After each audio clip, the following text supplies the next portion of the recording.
ஊழியத்தின் பாதையாக இருக்கட்டும், ஆவிக்குரிய வாழ்க்கையாக இருக்கட்டும், ஆரம்பத்தில் யாருமே இல்லாத போது ஒவ்வொன்றத்துக்கும் முழங்கால் போட்டு ஜெபம் பண்ணுவோம். ஒவ்வொன்றத்துக்கு முழங்கால் போட்டு ஜெபம் பண்ணி கர்த்தர் அற்புத அடையாளமா அதிசயமா என்ன பண்ணுவார்? காரியத்தை வாய்க்க பண்ணுவார்.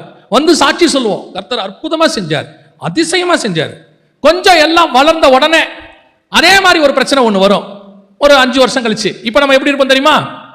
எனக்கு இந்த ஏரியா கவுன்சிலர் தெரியும், எனக்கு அந்த எஸ்ஐ ரொம்ப தெரிஞ்சவர் தான், வேண்டப்பட்டவர் தான். அவர் நமக்கு கொஞ்சம் நல்ல, அவரை பிடிச்சா காரியம் நடக்கும். ஏன் 5 வருஷத்துக்கு முன்னாடி அவரை பிடிக்கல? ஏன் 5 வருஷத்துக்கு முன்னாடி அவரை தேடல?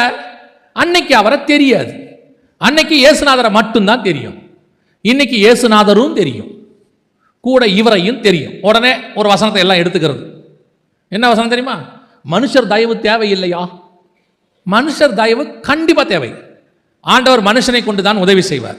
உங்களுக்கு ஒரு காசு தேவைன்னா கர்த்தர் என்ன பண்ண போறாரு? யாரையோ ஒருத்தர் அனுப்பி தான் தர போறாரு. யாரோ வச்சிருக்கிற ஒருத்தனை அனுப்ப தான் போறாரு.